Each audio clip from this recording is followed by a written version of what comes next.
अस्सलाम वालेकुम दोस्तों। जैसा कि पहले मैंने कहा था कि आपको आगे भी उर्दू क्लासेस मिलेगी, तो आज से मैंने बिना देर किए ही इस क्लास को शुरू करते हैं।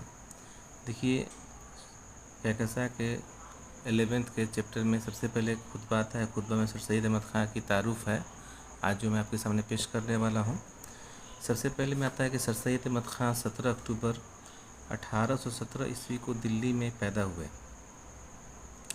इनकी पैदाइश जो है 17 अक्टूबर 1817 में दिल्ली में हुई थी। इनके वालिद का नाम आपने अगले क्लासेस इनकी देखी थी उसमें शायद नहीं बताया गया होगा, लेकिन इनके वालिद का नाम यहाँ पर बताया गया है 11 में मीर मुत्तकी था और दादा का नाम सैयद हादी था। दादा का नाम सैयद हादी था।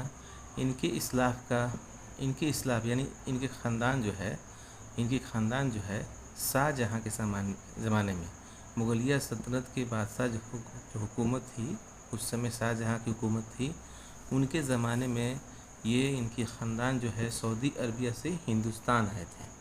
सऊदी अरबिया से कहे थे, अरब से हिंदुस्तान आए थे। सर सैयद अहमद ख़ां की इब्तदाई तालीम इनके माँ अज़ीज़ुल निसा बेगम के ज़रिए हुई थी। सर सैयद अहमद ख़ां की इब्तदाई तालीम इनकी माँ के ज़रिए हुई, अज़ीज़ुल निसा बेगम ने इनकी देखी।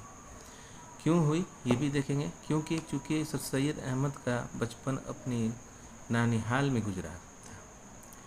वालिद का बचपन में ही छोटे थे तो वालिद का इंतकाल हो गया, जिसकी वजह से इनकी माँ जो है